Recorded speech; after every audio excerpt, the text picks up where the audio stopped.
katingog. Usa ka katawhan.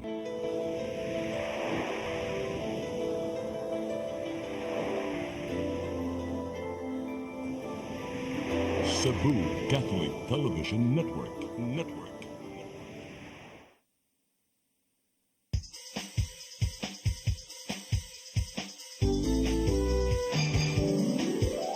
Hello Cebu, maayong buntag. Nagsunta ang kahayan nga nagsulti sa matuod, kadagan sa panghita po. Hello Cebu, maayong buntag Pinoy.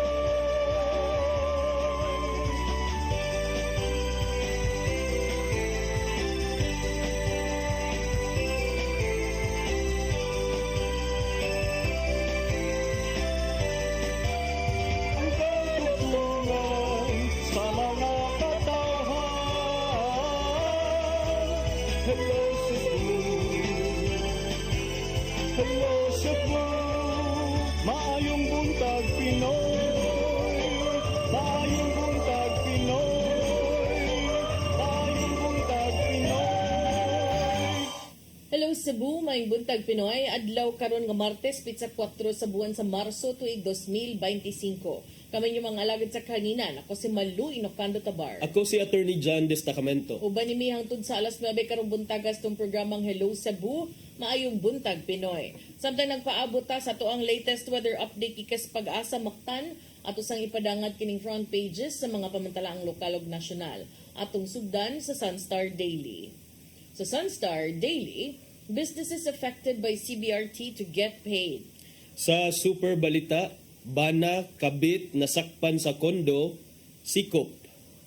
Sa The Freeman, third fire in 3 days. Mandawi blaze leaves hundreds homeless. Sa Banat News, ikatulo nga dakong sunog, samtang gitimaan ang Fire Prevention Month. Sa Philippine Daily Inquirer, heat index hits danger levels in parts of Luzon. Sa The Philippine Star, Danger Heat Index shuts down schools. Sa Manila Bulletin, brace for warmer days ahead. Palace vows to cushion impact of rising temperatures. Ug sa Tempo, donations from spies. Maugatong front pages sa mga pamantalaang lokal ug nasyonal ning tungura atong dawaton atong latest weather update. Higis pag-asa Mactan, Miss Ana Dumdum, good morning. Yes, ma'am. Good morning. O, adlaw. Sa samtangan, studies na kakita sa tibuok na so. O, pastong for issue ka adlaw. So, as natin panagsabag sa mga panagtangan. Okay, that's chance sa mga isolated rain showers or thunderstorms pala sa easterlies. O, pas sa hangin ng sa kadagatan, ingay na sa kakatay na kasilabi, huwag ang kadagatan malinawon nga sa karan. Isugbo ang kadagatan na ay pagunas, ganihan alas 31, kung mataob, inigna na sa kapunas.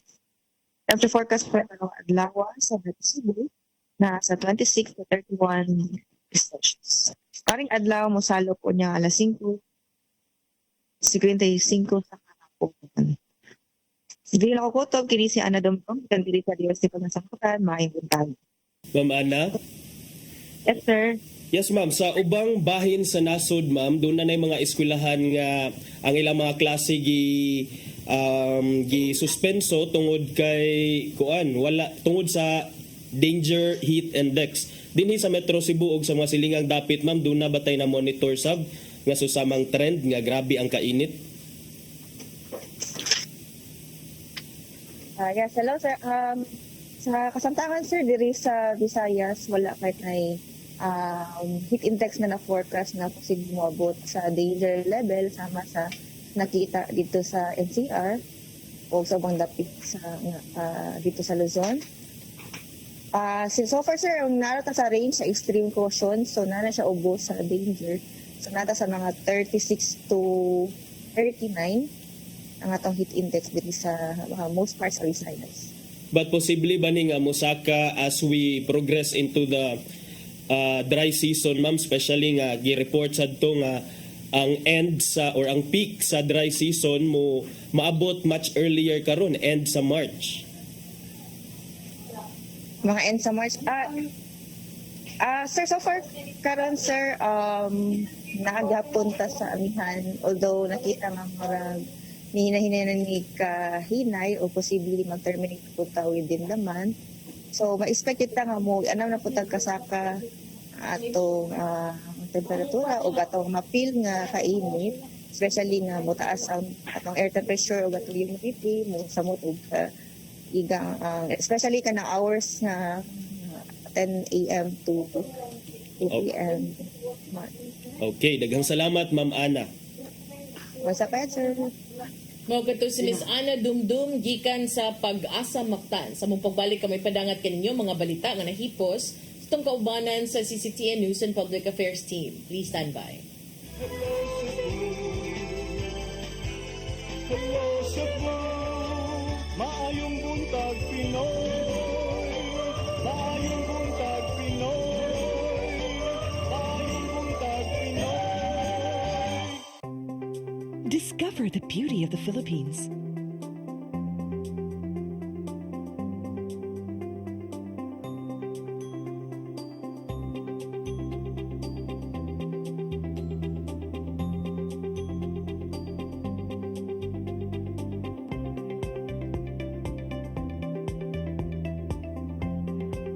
With Philippine Airlines, the country's flag carrier.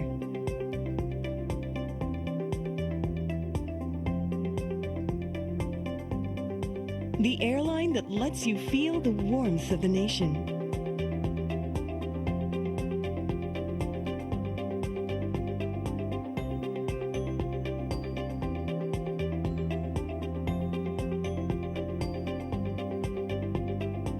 Mabuhay!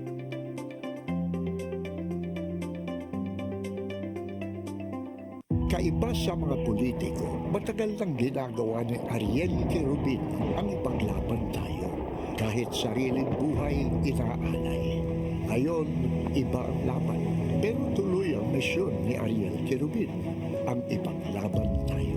Kung medalya ang sukatan at hindi pera, si Ariel Querubin ang ating bayani na karapat dapat sa Senado. Pag may Ariel Querubin sa Senado, may bayani tayo, sigurado.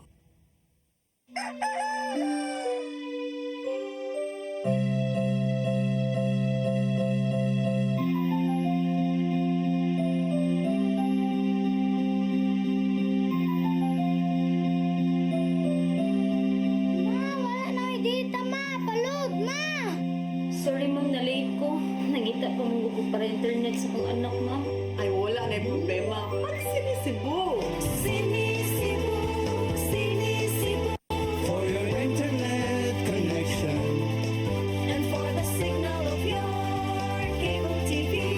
so fast and straight the transmission to your phone. Sinisibo.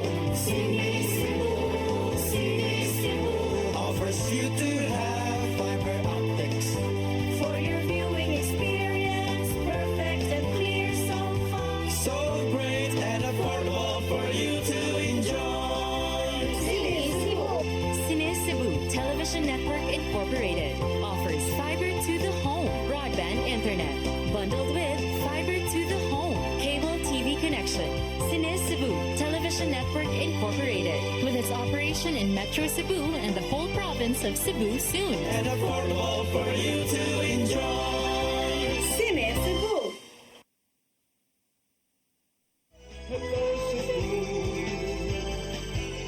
Hello Cebu. Maayong buntag Pinoy. Maayong buntag Pinoy. Maayong buntag Pinoy. Balik sa Hello Cebu, may buntag Pinoy ug karon sa atong mga balita. Nagunas tong mga balita karong buntaga dulan sa 200 ka mga tag-as ug mugbo nga kalibre sa armas nasakmit sa kapulisan sa probinsya sa Sugbo. Sa maong gidaghanon, 22 ka mga armas gisurrender sa mga elected government officials ug pipila ka mga kandidato sa probinsya tungod sa nagkaduol nga local ug national election sa Mayo ning tuiga. ang kasayuran. Ihatod ni Arnold Bustamante. Moabot ngadto sa 181 ka mga tag-as ug mugbo nga matang sa armas ang nasakmit sa Cebu Police Provincial Office sukad gisugdan ang ilang paghingusog sa kampanya batok loose firearms daytong Disyembre 27, 2024 sa datos si pahibaw ni Police Colonel Jovito Atanasio ang hepe sa kapulisan sa lalawigan sa Sugbo nga nakalusan na sila og 142 ka mga operations batok sa mga armas nga walay lisensya o ang ilang anti-criminality operations. Ang 120 ka mga armas sa sakmit kini sa mga police operations, checkpoints o sa Oplan Bulabog. 22 ang gikan sa mga elected government officials kun ego ug mga electoral candidates samtang 39 usab ka mga tag-as ka kalibre sa armas ang gipaagi sila gabuhatan aron ipa-turnover sa Regional Learning and Doctrine Development Division.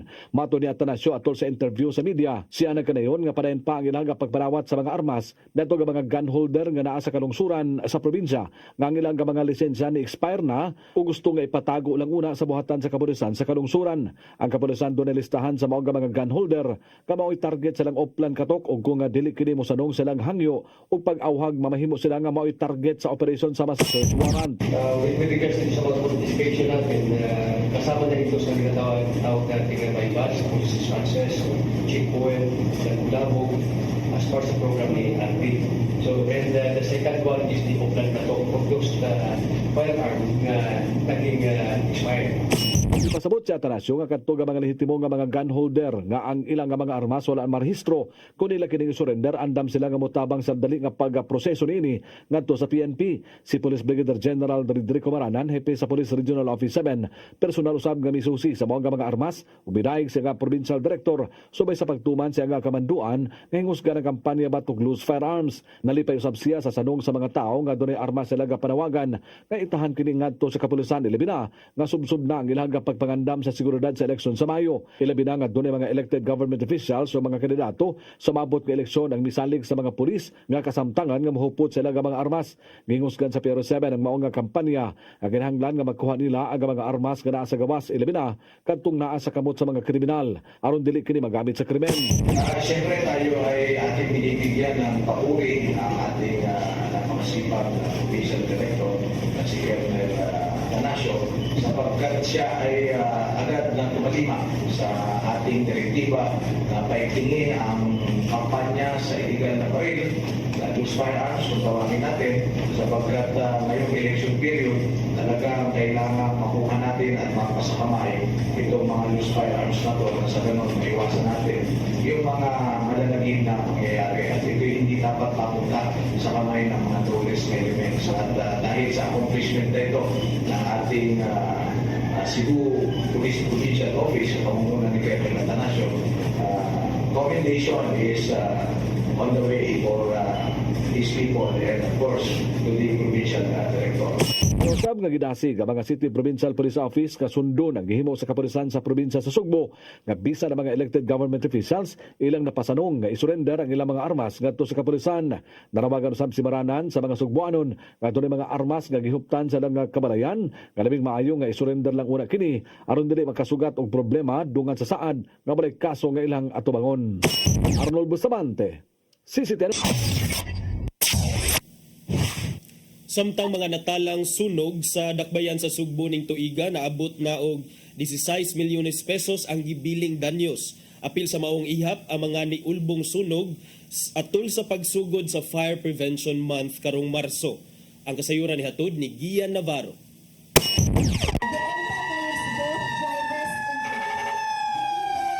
Ato sa pagsugod sa Fire Prevention Month, nimbuan sa Marso, niulbo ang managlaing mga insidente sa sunog sa dakbayan sa Sugbo.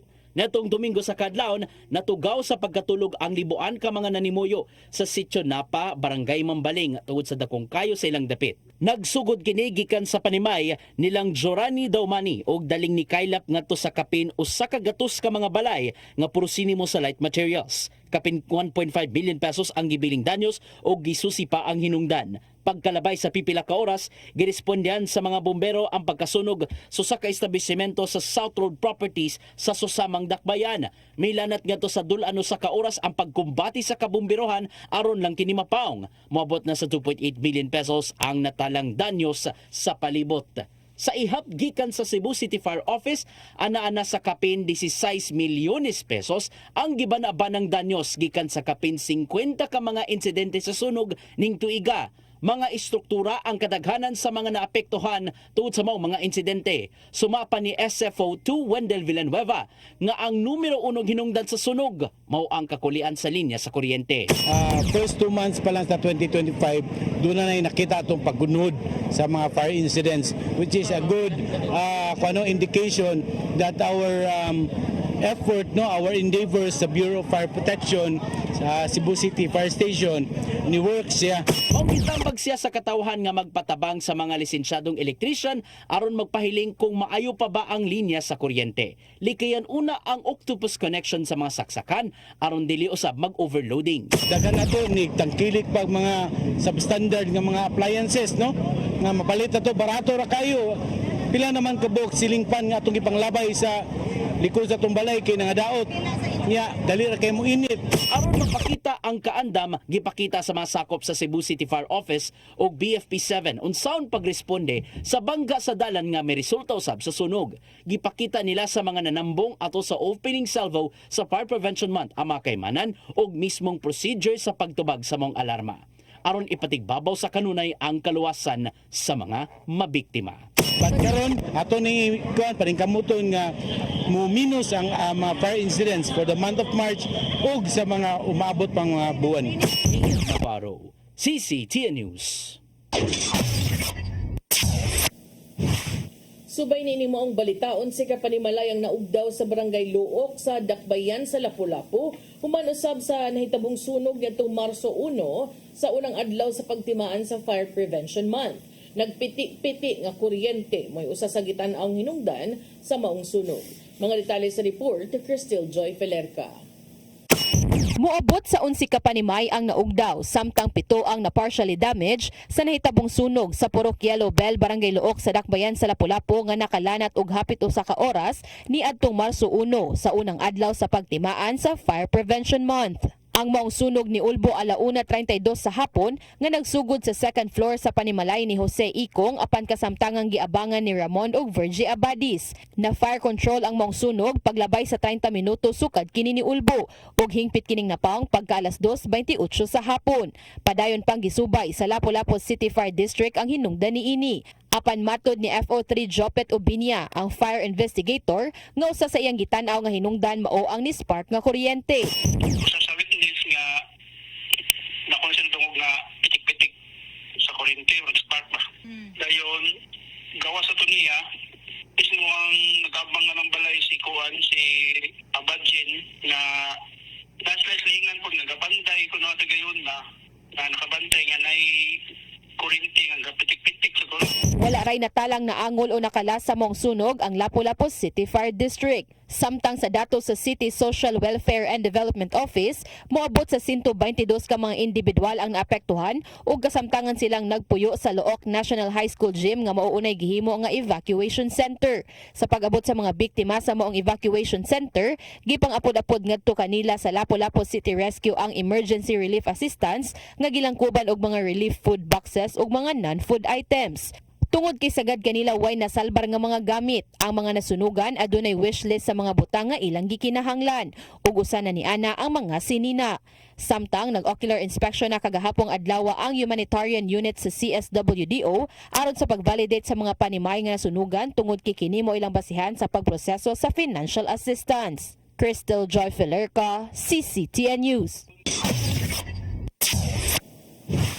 Sa laing balita, 5 ka mga enforcer sa LTO nga nalambigit sa tensyonadong pagsikop sa usa ka nagpailang mag-uuma sa lalawigan sa Bohol, gitangtang na sa pwesto. Giduso nilang pagbag-o sa mga pamaagi sa pagbadlo ngadto sa mga traffic violators aron dili na mahitabo pa ang susamang tensyon. Ang kasayuran ihatod ni Gian Navarro. Gikumpirmar ni Department of Transportation Secretary Vince Dizon nga gitangtang na sa pwesto ang 5 ka mga enforcers sa Land Transportation Office. Sila katong nalambigit sa pagkasikop sa nagpailang mag-uuma nga si Erifredo Velasco niadtong Biyernes sa Barangay Tawala, Panglao, Bohol. Wala nakaangay ang publiko sa nimong pagsikop kang Velasco. Pinaagi sa citizen's arrest human siya nakuhaan og kutsilyo ato sa checkpoint. Nakaangkon og bunog sa lawas si Velasco ug nagpaalim pa karon sa tambalanan. Sumapa ni Dizon nga resulta kini sa nimong investigasyon sa diyang nagpadala na sila og kadagkuan sa LTO didto sa Bohol. Hindi na po natin, kinonsulta ko na po si Asik Tigor, si Asik Jojo, si Yusip Noon. Hindi na po natin kailangan patagalin pa to. Based on the information gathered by Assistant Secretary Jojo Reyes, we are now making that very clear announcement. Nasulta sa Panglao Police Station nga kalit lang naninghag si Velasco sa LTO enforcers sa pasangil nga giingong mga kabus lang ang gipangdakop sa LTO. Aron dili na masubli ang panghitabo, niumo lang DOTR ug LTO ug task force alang sa pagsubay ug pagbag-o usab sa kasamtangang protocols bahin sa pagsikop sa traffic violator. Kinahanglang ipaubos sa mandatory retraining ang tanang mga enforcers bahin sa gidusong kabag-uhan. Kini aron masiguro ang kaluwasan sa isikahabig ug mapatunhay ang tawhanong pagbadlong sa mga nagmalapason. This is an eye-opener for us.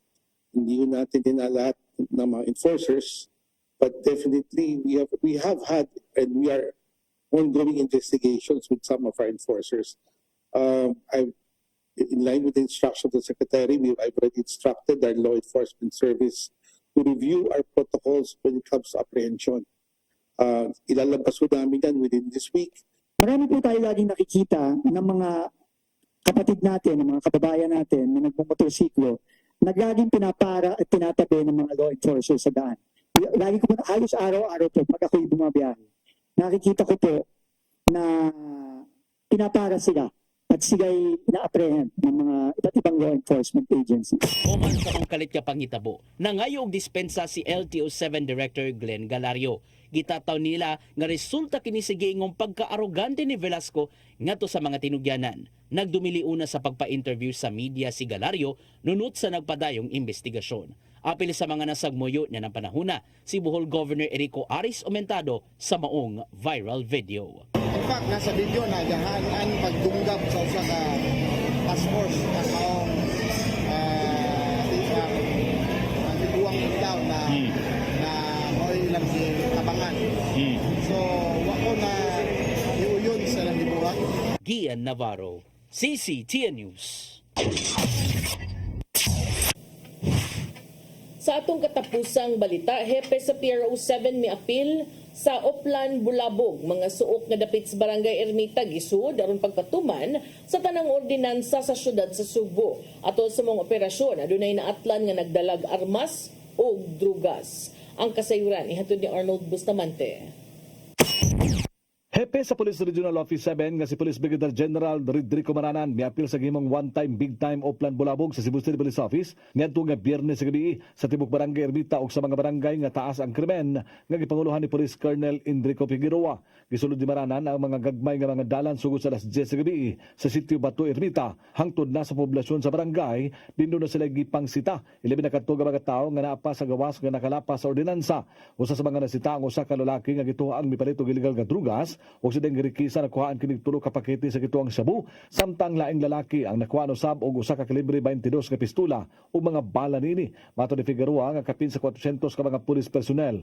Wala pay labot nini ang mga force multipliers ang misalmot sa OTBT o Plan Bulabog. Gituyo nila nga Biyernes sa gabi gihimo ang dungan nga operasyon tungod kay mao kini ang panahon nga daghan aga maglingaw-lingaw tungod kay tingsweldo sab. Tanang ordinansa ang gipatuman sa kapulisan sa Dakpen Sugbo ligip na sa mga barangay tanod, Prevention Restoration Order Beautification Enhancement Control Team, Cebu City Environmental Sanitation Enforcement Team, CESET, Cebu City Transportation Office, ug Markets Operation Division MOD. Lagip na ang mga barangay official sa Barangay Ermita nga miduyog sa pagsuot sa sununong bahin sa mga sitio. Dunay 5 ka team ang giumol ni Figueroa ug sa matag team gibahin niya kini sa tag-upat ka sektor aron magbanos-banos kini sa pag-grouping sa mga suok nga bahin sa mga barangay sa Ermita. This is our one of our campaign against criminality. Itong ating one-time big-time Bulabog is one of our best practices dito sa Cebu City.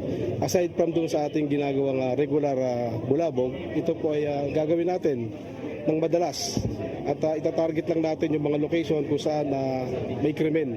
Hindi nagaganap ang mga mas mataas ng krimen, tatargetin natin ang 4 na location na buhos ang ating personnel, buhos ang ating resources, at gagawin natin yan palagi. Parang personel sa CCPO gimanduan nga mosalmot sa dungan nga OTBT Bulabog, lakip na ang mga barangay aron dako aga makover sa area. Tungod nini gidayeg ni Maranan ang gihimo sa kapulisan sa siyudad sa Sugbo, kinaro masumpo ang krimen panahon sa kagabion og mahipos ang mga badlungon sa katilingban. Matud niya nga iya kining gipaabot sa ubang nga mga city o provincial police office nga mohimo usab sa susamang kalihukan. Gumikan kay iyang nakita nga epektibo kini sa pagpugong sa usa ka krimen. Well, itong programa ni CD na Oplan Bulabog ay isa ito sa ating sinusuportahang anti-crime efforts. Ang sistema nito ay ating papatrolyahan ng maraming pulis, katuwang natin ang ating mga barangay, patrolyahan natin yung mga areas of concern natin. At nasa ganon, mapigil natin yung krimen at yung mga kabataan, yung mga minor na gumagala pa sa 10 oras ng gabi ay ating ma-rescue at nasa ganon, hindi sila maging biktima ng krimen at hindi rin sila matempt na gumawa pa ng kung anong. Gidugang ni Maranan nga epektibo ang Oplan Bulabog sa ilang pagpangandam sa nasigabot nga local ug national election sa Mayo 12, 2025. Arnold Bustamante, CCTV. Mga itong mga balita nga nahipos itong kaubanan sa CCTN News and Public Affairs Team. Inyo nakita kagahapon sa mga balita sa Sayri 47. Ubalik ta, attorney, sa mga paghiskot-hiskot. Please stand by. Hello Cebu, maayong buntag Pinoy. Maayong buntag Pinoy. Maayong buntag Pinoy. Discover the beauty of the Philippines.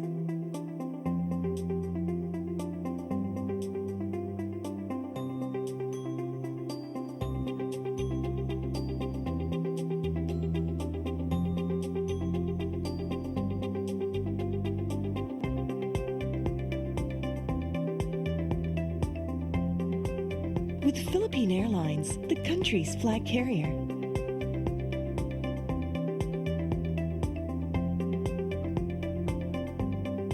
The airline that lets you feel the warmth of the nation.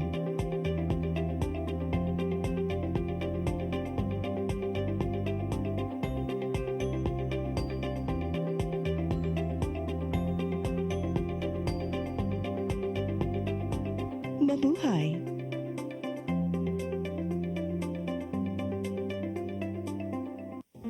I am the God that healeth thee. I am the Lord, your healer. I sent my word and healed your disease. I am the Lord, your healer. I am the God that healeth thee. I am the Lord, your healer. I sent my word and healed your disease. I am the Lord, your healer. I am the God that healeth thee. I am the Lord, your healer. I sent my word and healed your disease. I am the Lord, your healer. I am the God that healeth thee. I am the Lord, your healer. Hello Cebu, hello Cebu, maayong buntag Pinoy. Maayong buntag Pinoy. Maayong buntag Pinoy. Balik ta sa Hello Cebu, maing buntag Pinoy. Nya arita sa tong pag-isgot-hisgot karong buntaga mga higala, partner unsa imong gustong isgutan kay murag imong gi lunod diri sa imong gibutang diri na yung mga kabahin sa eleksyon. Yeah, ang COMELEC, tulo ka simana naman day ang nilabay after sa campaign period alang sa national level, no, senatorial and party list groups. Ang COMELEC sa Central Visayas niingon nga nakatangtang na sila og kapin 15,000 ka mga illegal campaign materials ubos sa ilahang operation baklas kani ilang pagpanglangkat, no. So as of March 1, 2025, ang COMELEC 7 ni nakatala nag 10,552 campaign materials nga ilang gipang tangtang dinhi sa Cebu, samtang sa Bohol 4,684. Sa pagkakaroon kanilang gipang tangtang mga national pa kay mahug pa wa pa na pasok sa banga ang mga local candidates. Maong karon sa panahon na makakita ta tibuok kural na gigipang butangan og mga posters Sa mga local candidates. Mag sila sa ning kamot og maayo kay kung ikaw national candidate ka, nya mulapas na ka, nya dili na private property ang gibutangan, delikado gyud ka ma-technical ka. So sa pagkakaroon, murag ang nagpalabi ron silang gibati ang local pa kay hapit na ba ang ilaha. But ang ilang mga nanang gipangtangtang karon sa COMELEC kaning mga national. So si COMELEC 7 Regional Director Attorney Francisco Pobe ni tumbok nga ang gidaganon sa mga illegally posted campaign materials posibleng ni kunhod kung itandi sa 2023 barangay election. Sa iyang assessment matud pa daghang mga kandidato ang nibalhin nagpamutang og campaign material sa mga panimalay, mga pribadong dapit ug sa mga sudlonong bahin sa mga barangay. Iyang naobserbahan matud pa nga ang urban areas nga kasagaran mo ay kanang liguon gyud og campaign posters karon minus na ang makita nimo nga mga violation. Gidugang sab ni Attorney Pobe nga ang kasagaran sa mga campaign materials nga gipang display iya na sa mga local candidates nga dili pa covered sa mga ginadili nga mga kalihukan sa pagpapilit aning mga propaganda materials. Ang restrictions nining tungura targeting lamang sa mga national candidates. So matud ni Attorney Pobe sa pagkakaroon, makita ko no nga naglipana, katap sa community, murag ubay-ubay gyud ang tarpaulins from the locals. Gawa sa election-related posters, ang COMELEC 7 na nangtang nasadog daghan kaayo fiesta, Christmas ug sinulog celebration materials nga nakatabang sa samot sa kanang kasamok sa pananaw sa public spaces. Kay basta hapit na election silang tanan ganahan man mo greet. Mo-greet silang sinulog, mo-greet silang Merry Christmas. Mo-greet ka rin mo larga. Larga ka. Ingat sa biyahe, nana ba kanang tanan na lang, tanang pwede i-greet, mo-greet sila. Hapit na lang mo yung Happy Ash Wednesday. So iyahay na lang kanang para lang gyud makita ilang mga dagway mabutangan gyud tarpaulin. So matod ni Attorney Pobe usa sa mga hagit sa pagpanangtang aning maong campaign materials mao ang ilahang pagbutang sa mga lisod abton nga mga dapit sama ng mga electric wires ug tag-as kay nga location nga magkinahanglan na sad ang COMELEC og mga hagdanan. Pare ani kanikang Amy Marcos tangtang nila pagka 2 days after gilibutan ng mga poster daghan kay kog nakitaan. So murag giatangan ra po di kahuman part na siguro sa ilang contingency plan. Kabahin sad kuno sa pagdispose aning mga dismantle o gipangtangtang nga mga materyales matud ni Pobe nga ang COMELEC 7 nakig-coordinate na sa Department of Environment and Natural Resources aron ma-repurpose sila instead of kanang ilabay lang kay nasa sila programa ga plano kuno sila pinaagi sa Committee on Operation Baklas nga they might as well identify areas to donate these to the less privileged sa barangay nga magamit nilag pa atop or pa himong kanang pero pare na ko nam sa uban nga kanang groups gani nga himuon gay na siyang bag para magamit sa mga bata. May niya lang ba na gamit inyong nam pero baliha lang. Kay kung mura mangud gyapon siya campaign material if na makita pag ilang naong og ilahang name. At least ma-repurpose ba? Nya di man siya mabasa attorney kung kana ang gamiton. Nindot unta to kay na I remember before na man mi kanang murag nakita na grupo nakalimot ko sa name sa group nga mo ilaha ka ng repurpose nga bags. Katong din niya sa Barangay Lucy, Consel Nida Cabrera before was known for yang mga basura programs kanang kwarta sa basura, and then later ilang panggamiton katong mga para sa mga ashtray, pero para nako mas nindot kung himog bag ang gamit man gud sa mga bata. O nya katukunong pakyas nga mga kandidato nga mutuman sa COMELEC regulations on campaign materials may face legal consequences kanang mga poster nga maka-violate. Pero sus, igmat na kay ni mga kandidato kay baw na nimo bitaw nang uban adto na sa private para may makabuot sa gidakon. Diba? Oo, so kana kung di ko namutuman mo issue sila show cause order nganong di pa sa kaag kasong administratiba o kriminal, nya mo recommend sila Manila for whatever legal action. So kana. So at least karon sa iyang assessment initially nakita niya nga murag ni kunhod ang mga violators sa katong ilahang policy nga adto ra mag-plaster o mag-post sa ilang mga tarpaulins at the designated poster areas. Pero di sa kaingon kay matod pa nimo ganina partner, March 28 palagi magsugod ang campaign period alang sa mga local position. So be that as it may, at least that's a good development kay 3 weeks naman into the campaign period for national positions. But at least, gamay-gamay ra, mga 15, 14,000, 15,000 na ka mga posters ilang natangtang.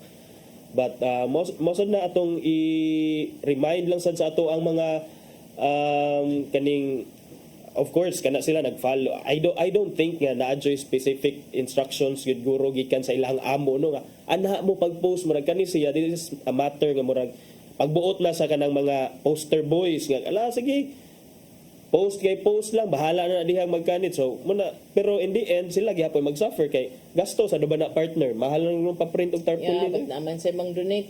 Okay. May mang donate. I-declare, paid for by friends of. Pero ang COMELEC kasi nangitag paagi nga makalingkawas ba kay dapat unta kung gibutang pala sa balaod nga butang gid mong pangan sa nag-donate, di lang butangan og friends of, i-identify gyud kung kinsa na nga friends aw maka tumbok gyud siguro na sa imong sose, pero tangan naman sa kanang lusot. So ay lagi ninyo ayaw na ninyo lagi buhatan ng mga ingon ana. But more than that partner, it's jud no kining mga dagko nga mga violations during the election campaign nga uso kaayo. Hopefully kana sad ma-address sa COMELEC sama sa course sa kanang mga very prevalent ang vote buying and vote selling. Mura na siya bisag dili ta maghisgot ana, but it happens. Mura siya ungo ghost during elections. So kana, and then but of course unsaon man sa nato mag-agad naman sa ang COMELEC sa mga reports og sa uban pang mga taho nga gikan sa komunidad kay kinsa may mo report ani, the COMELEC does not have its own manpower gani. In fact, gideputize na mga pulis sa COMELEC during the campaign season, during the election period, because siya mismo wala siya tao nga mo implement aning mga mo enforce sa mga election laws. So hopefully let's keep it clean lang, and then wala pa may update sad nga gi-update sa COMELEC 7 ang listahan sa mga katong mga areas, election watch list areas. Last time Bohol naman to og Negros, karon wala pay Cebu. So hopefully nga walay mapuno sa mga listahan o wala lang untay mga violent incidents nga mahitabo aning mga lugar. Arita partner sa lain nga controversial nga taho over the weekend do na magudtoy viral video diha sa social media kabahin atong tensyonado nga pagdakop sa usa ka nagpaila nga farmer sa Bohol, mga LTO. So because of that nagpahigayon og investigasyon ang LTO partner niya. Kagahapon gi-announce ni LTO Secretary Vince Dizon nga gitaktak na ang 5 ka mga agent sa LTO Bohol nga nalambigit ni adtong maong panghitabo. Atong makitaan sa maong Facebook video partner nga dunay usa ka motorcycle driver nga tiguang nga makita sa video kato ng part nga ang ang mga LTO agents nagwarawara og usa sa mga LTO agents naggunit og what appeared to be something murag kini kutsilyo. Then wasa ta kay ba kung diin tugikan ang kutsilyo, but ang driver nga gisita sa mga taga LTO mao si Erifrido Velasco, 59 anyos. Sa video madunggan nga mura siya nagpakiluoy nga mag-uuma ko sir, farmer ko sir. So ato sa makitaan nga murag nahug siya diha sa iyang gisakyan nga kuan, gisakyan nga motorsiklo kay matod pa nahimong pensyonado ang pagsita kay mi kalit man kuno ni siya og singgit nga palabihon man ninyo ang mga dato or kining something like that, murag kining kami mga pobre inyo hamang idiin. So mo to nga murag na ang mga LTO agents sad siguro nakadungog ato murag na kuan sad siguro sila wala kapugong sa ilang mga emotion, mao ning giingon sa Secretary Dizon nga kinahanglan lagi revisit sad ang mga polisiya, rules and regulations when it comes to the implementation of traffic rules. Kay usahay manggod kining mada sa emotion, kinahanglan jud kag maximum tolerance na mention to ni Supposedly. Yes, supposedly. So doon ay mga nanggawas nga mga anggol nga hubog ko nun nakainom or whatever, but was that justified nga upat ka tawo nagtabang? Correct. And even if ubog, the more ka nga in the position nga supposedly dili mo implement, yes, mo gamit og force or violence para to effect what they said was an arrest. So ang matod pa nga ang status magyud ato ni Tatay Erifrido magyud kay aresto siya. Ang kaso niya sa tumultuous disturbance or interruption liable to cause disturbance under the revised penal code. Grabe. Abi na ko sa una pagtuon na maning tumultuous disturbance. Wala inani nga kaso pero karon naa gyud ay mo gitawag tumultuous disturbance, pero that remains to be proven in court. And then balik ta sa katong giingon nga maximum tolerance partner kay kini manggo mga LTO ambot na murag sa mga tao manggo na demonize sad. I'm sorry to use that word, but mura na sila na demonize because nakabantay ko sa Facebook kung naay mag LTO operation dihang dapita. Ang mga silingan, ang naa sa Facebook, bantay mo kay naiungo diha sa iskina this and this. So to alert other mga motorist and sa panada mga driver nga dili maglikay ana nga place because naay mga LTO. Nga may Facebook pages gani nga murag way laing trabaho kana ra maingon nga atang bantayin ni kani mao na. Pero mao sa di ay to some extent sa I would agree kay kamo ba nga nang kung kuan mo ayo mo pagpili-pili og lugar kung kini panalitan kini naa sa Tawala Panglao which is a provincial setting. Naa siya sa kuan ano dili man mo adto sa syudad manakop kay dagang violators. Ana man intaw mo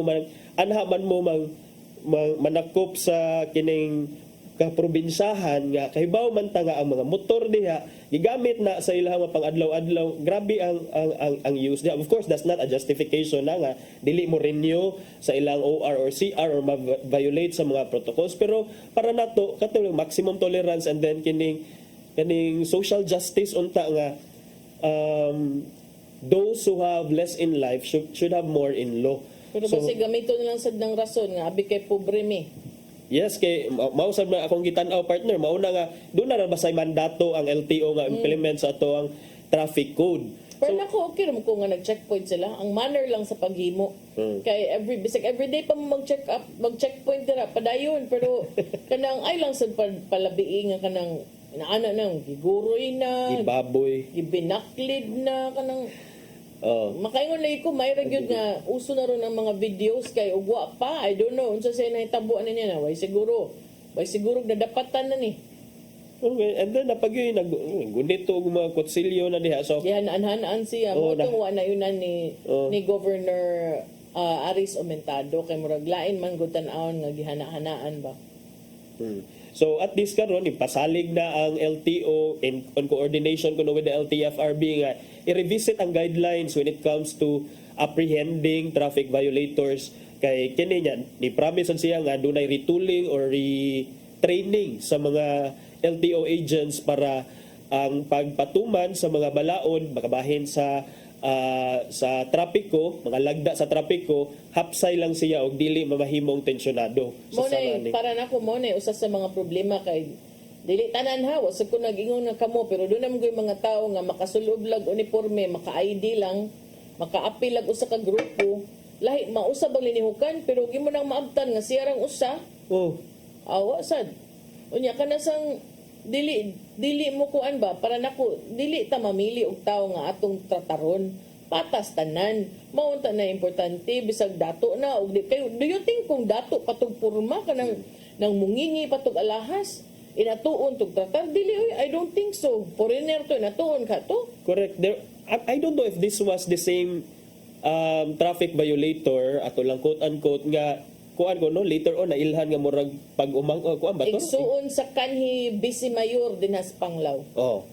So tiyaw mo na ya dayon kung niingon pa to siya nga oy igsuon ko ni this and that do you think nga inana ang treatment so Ako pero kung ako sad kung si Piat sad ka bisan pag ikaw ang Bisi Mayor bahala ka diha. Uroy. mao na. Way pili basta di mao pero nasugraan lang sa to sila okay ra to gidakop og unsa man kay violation pananglitan hubog o sige iyan tos police station buhin ka nagdaog ka ng nagdala og mahait nga hinagiban sige makaingon ta pagpatuman ninyo anak kay kanang tungod sa krimen no kay nagkupot og weapon pero dili biya kamo ang appropriate people to apprehend him for that crime if ever that is considered like kanang crime gyud mo imong ipaon niya.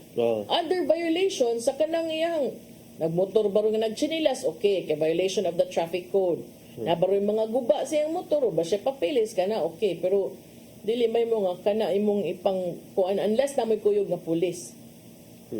Sa ilang bahin ng LTO-7 ingon ni sila nga nasagmuyo sa maong panghitabo may issue na kining public apology nga nanghinaot sa pagsabot sa publiko kabahin ani nga insidente publiko pa mo ikuan ang publiko pag mo sabot di ba dapat kamo manaasa katungdalan kamo mo set og example so naman lang di ay kung ang public pa understanding mo pa nagbayad sa inyong sweldo taxpayers money common understanding lang gyapon ta basta committed gunog gyapon sila to transparency accountability and maintaining public trust in our operations matud pa. Pero di magpa-interview pero committed to transparency. Dili lang sa ta magpa-interview pero committed to transparency.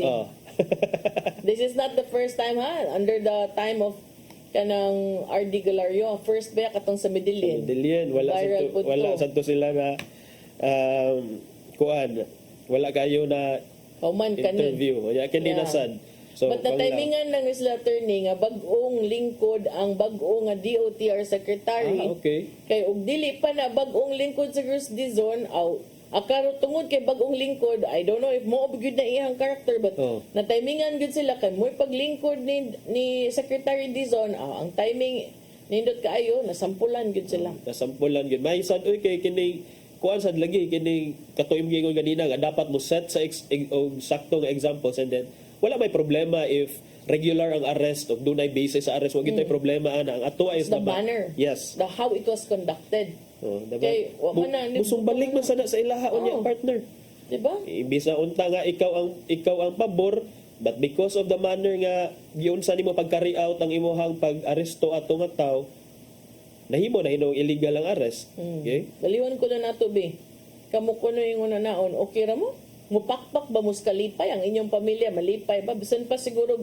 hubog to bisan pag nagdako-dako tos tingog is it enough nga inanaon tabangan og upat ka buok so mo lagi na kanang usahay kato imong giingon nga kung mag-uniform na kay ang langaw nga patong sa kabaw abi niya siya na ang kabaw say dali kita makalimot good ay kay palabi kanang kuan lang good kumilos ng ayon sa nararapat dili kay kumilos ng ayon sa ID kay lisod kay nang kumilos ayon sa ID murag dako na kitag tingog ana niya kuan na kita mo daglakaw ba isog na kita mo daglakaw pero ikaw rang usa dito nag-operation ka tapok-an guro kag bisag inato lang katusiya niya nay upat ka buok laki inaana ka desidido sige wala tay oras. Wala tay oras, partner.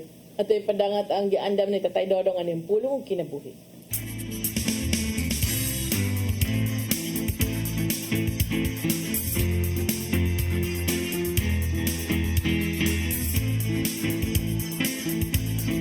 Ang pulong mo, ang diwat sa galang ko. Sa 2 Corinto 8:7 ato mabasa, kamo nga dato kayo sa pagtuo, sa panulti, sa kabalo, sa iyong tinguha sa pagtabang ug sa inyong pagigugma kanamo. Busa buot kami nga magmahinatagon usab kamo ining pag-alagad sa gugma. Ang labing ligon nga barugana ni Jesus mo kini, pag-alagad o hatag sa imong isig kaingon kini, ana mabasa diya sa Lucas 9:23. Umiyon siya sa tanan, kung may buot musunod kanako, kinahanglan magdumili siya siyang kaugalingon. Magpasaan siyang cross sa tanang adlaw ug musunod kanako. Kini nagpasabot nga dili sayon ang pagsunod kang Kristo. Unselfish decision ang gikinahanglan. Kalimtan nimo ang imong kaugalingon tungod ug alang siyang kausa. Adlaw-adlaw imong pagtahan sa imong kaugalingon, sa imong mga tinguha, sa imong mga ambisyon. Ang ikaduha mo ang imong pagpasan matag adlaw sa imong krus. Nan karon pangutana na ang atong kaugalingon. Unsa man kita kamatinudanon sa atong tinguha nga musunod kang Kristo. Anda man atong kalimtan ang atong mga kaugalingon? Si San Pablo mingon, puna ang inyong mga kaugalingon sa pagka manggihatagon. Kay sa Mateo 6:21 atong mabasa, kay hain gani ang inyong bahandi ato sab dito ang inyong kasing-kasing. Mga igsoon, mao kini ang pulong nga naghatag kanato giya karong adlaw. Magampo kita. Lagi ito nga man, nasayod kami nga dili sayon ang pagsunod kami. Aba namo kining gipili tungod kay mao kini ang imong tawag kanamo. Dili kini namo mahimo kun dili mo kami tabangan. Busa panalangin ni kining among balaan nga tinguha.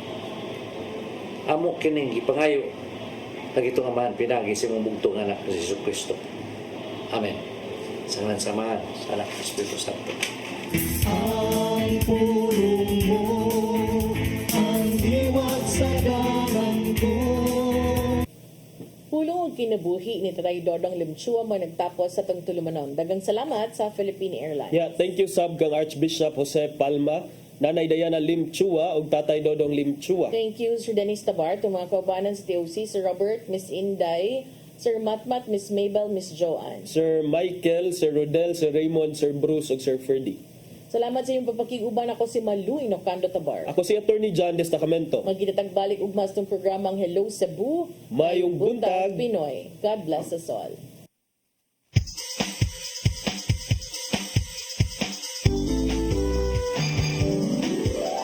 Hello